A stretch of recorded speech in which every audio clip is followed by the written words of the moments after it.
yan yung nag-click ng banner? Gaano katagal nag-click ng banner at mag-gather sa product info? At ilan yung average order value? So in that way, you will be able to track kung helpful yung banner na ginamit nyo. Yung design na ginamit nyo. Otherwise, kung walang help yun, there's no need for you to stay on that design, be creative again. Nakuha? Okay. So in this case, wala. Hindi ko rin siya makita. Okay. There. If you will see, makikita yung traffic view. So, makikita mo dito kung total traffic to products, kung ilan yung naging conversion sa design mo. So, this is very important. You could see kung ano yung SKUs mo, kung ano yung design mo sa store ang nag-convert ng sales. Kung ilan yung nag-click ng banner, ilan yung nag-click ng carousel, ilan yung nag-click ng head ng category banners, you will see it here. Ilan yung visitors, ilan yung page views, ilan yung naging followers nyo because of that design, ilan yung naging new follower, ilan yung mas unfollow sa store nyo. So, you will see everything here, the performance, the traffic. So, the good thing here is, makikita nyo rin dito kung anong product, real-time, SKU, yung top sa inyo na binivisit. So, that's the reason why important yung catalog nyo, yung poster, and yung content, to make sure that if that content, if that post, your catalog is engaging, it's persuading your customer, then you will see the ranking from lowest to highest traffic. And from there, you will be able to see kung ano yung top visitor SKUs. And then, you can export a file kung ano kung ilang conversion rate yung nangyari dun sa pag-visit or sa traffic nyo. So, it's really helpful. From that case, mapi-figure out nyo kung tama ba yung mga actions na ginawa nyo on your store. So, hindi lang siya para design, hindi lang siya para content. It all has a baseline. Kuha? Now, let's go back to your dashboard. Hindi na tayo makapag-work on the store builder, but that's supposed to be how it works. You've already uploaded the product, right? Okay. Now, what I wanted to happen is, supposedly, is to have your store template uploaded na sa store nyo. But in this case, I'm trying to see. I'll go back to my products. Tingnan ko kung mabubuksan ko na siya. There. Okay. Nabuksan ko na na-upload mo na yung Blue Tapash kanina, right? So, if it's approved, supposedly, ang makita nyo dito are all checked. Lahat dito makikita. Verified as a seller. Status is active. Brand status is active. Brand is approved. Product has active categories. Product status is active. Kung may stock pa ba or wala na, makikita siya. And dito, kung quality is approved. Kapag na-deactivated ng SKU nyo po, makikita nyo dyan dito, quality check unsuccessful. So it means you have to redo uploading your products or create another creatives.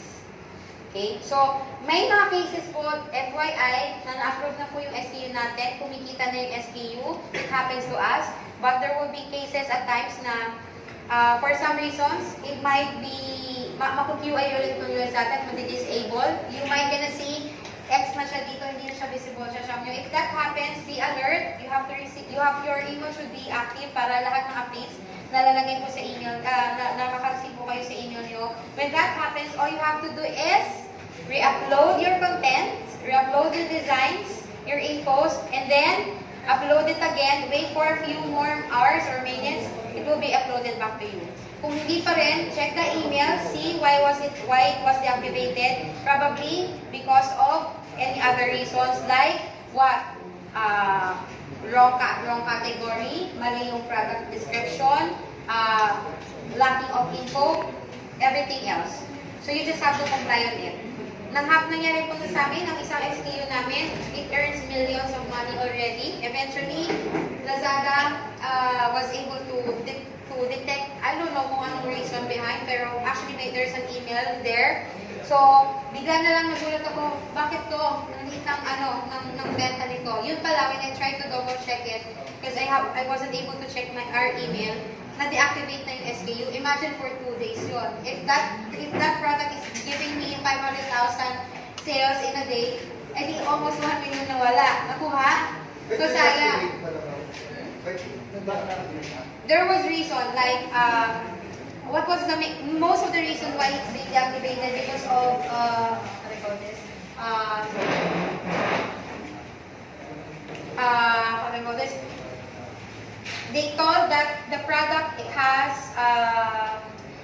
Jerry, do you remember it? It's more of product disclaimer, something like that. So, nakalimutan ko yung main reason, but it's more of check if your product has violation rules on the disclaimers, etc. etc. And lahat naman ng materials namin are all ours.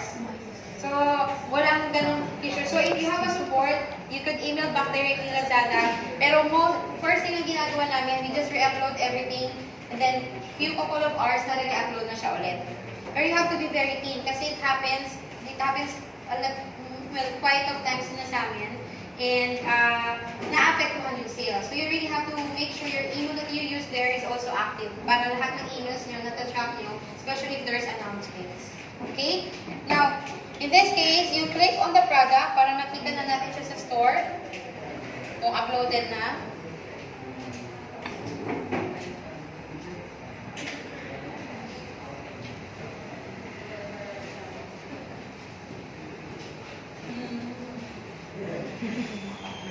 Wala pa rin.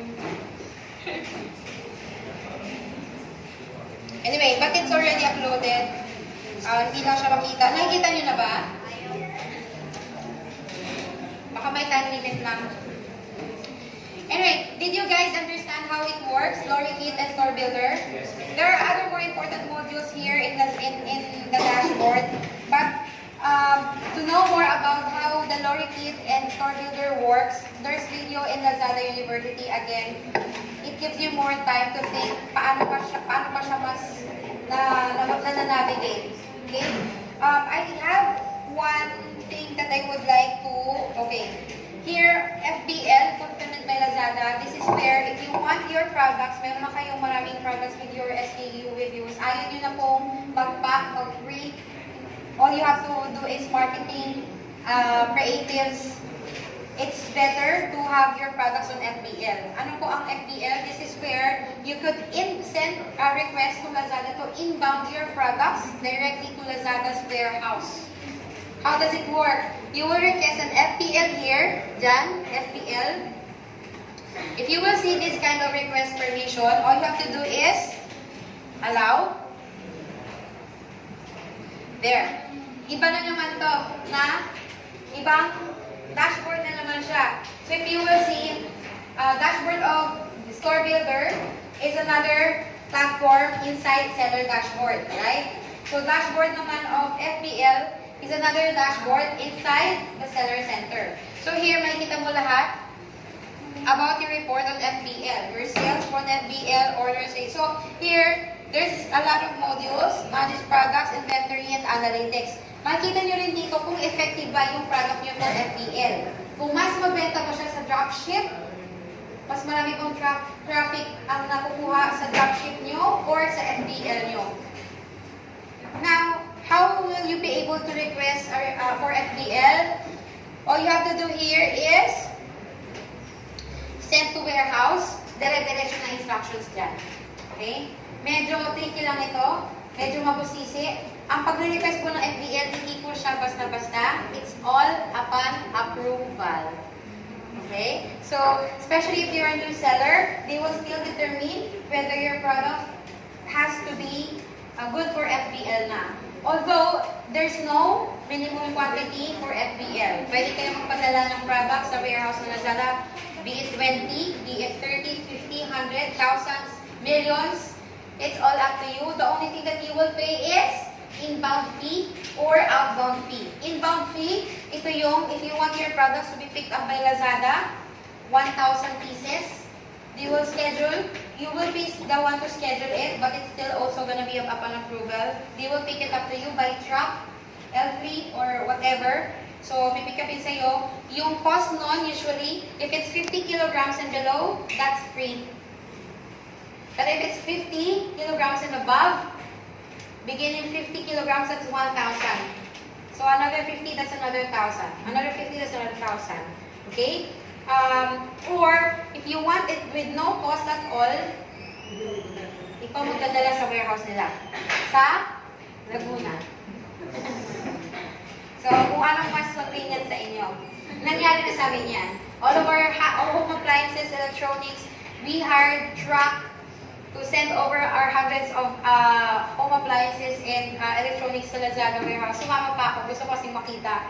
Sobrang laki. But it has no fee, so there. If you wanted to be inbounded, pick up to you, okay? Or if you wanted to send it to the Lazada, okay lang.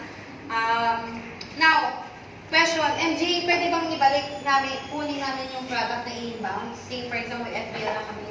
Answer is, yes, pwede. So, if you wanted your item to be inbounded, to be, how do you call this? Retrieved to your warehouse, okay lang.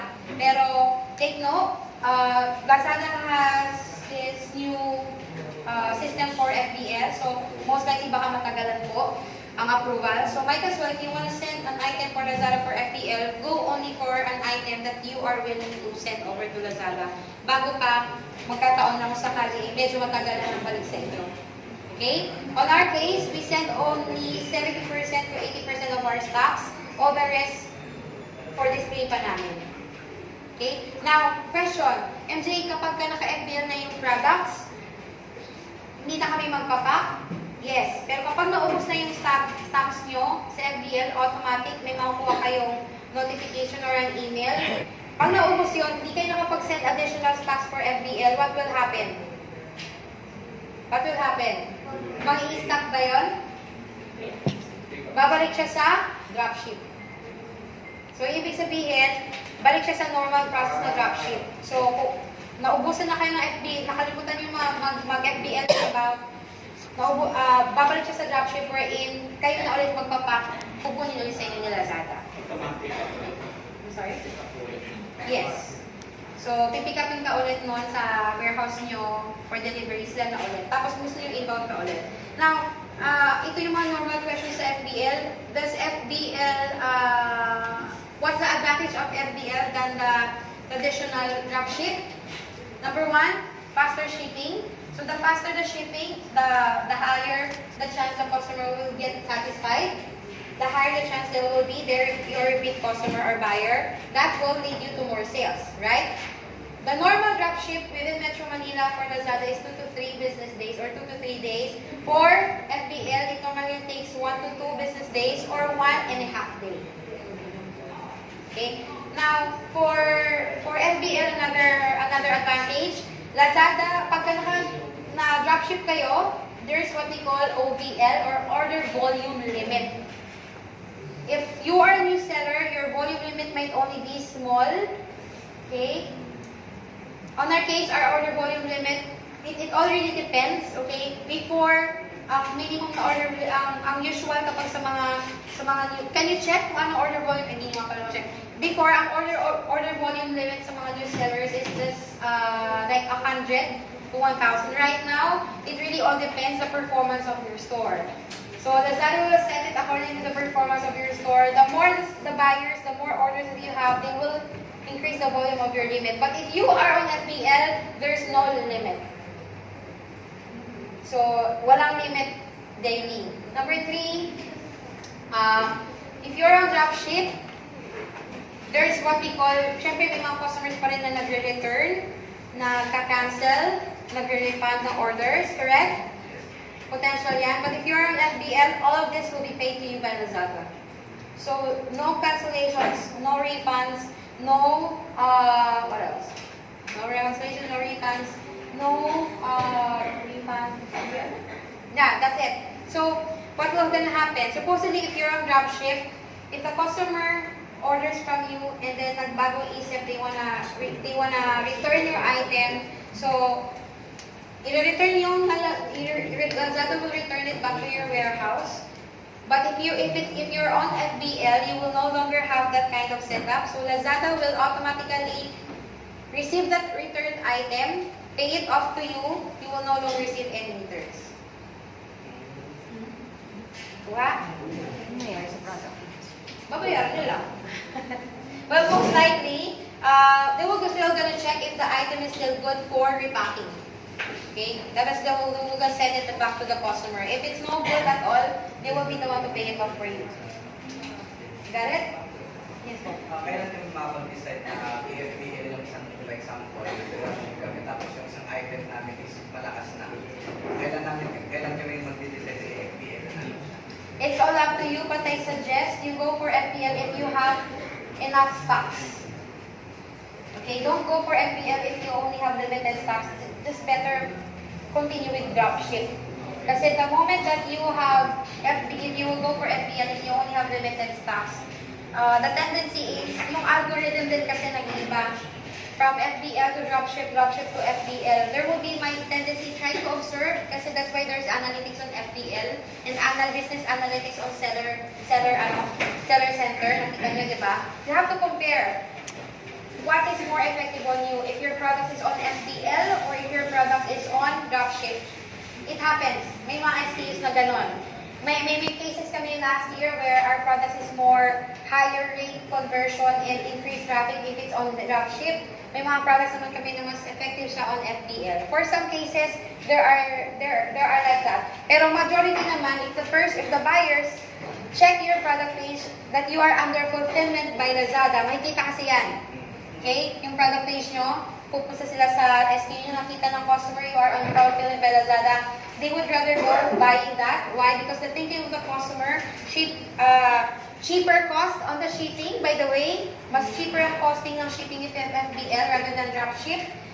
Alam ng customer na mas mabilis kaysa sa dropship, and they know that it's being handled by LAZADA. So, ibig sabihin, dumaan lahat sa QA, quality check. LAZADA will not gonna take any of your inbound if your inbound is not correlated with the SKU components or SKU details and content that you will send to LAZADA. May yupi, may sira, may anything na hindi sakto sa image nyo, walang expiration date, walang box or anything, pero yun kasi yung itsura ng SKU nyo, they will not accept it. So make sure if you will go plan to FBL, kung ano po yung product details nyo, ano yung itsura ng content nyo, ilang quantity, you have to make it sure it's all complete and it's all correct. Otherwise, magsasayang po kayo ng pera for FBL or for inbound.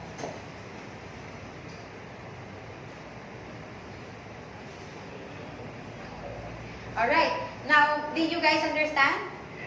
Okay, those are the only important things that I would like to share with you. We have actually limited time already, but since we'll be going to have a community for you guys to continue coordinating with you if you have questions, you could raise it to us. But the most important things that I've shared with you, I think I've discussed it with you. FBL, store builder, lower kit, these are the most important things.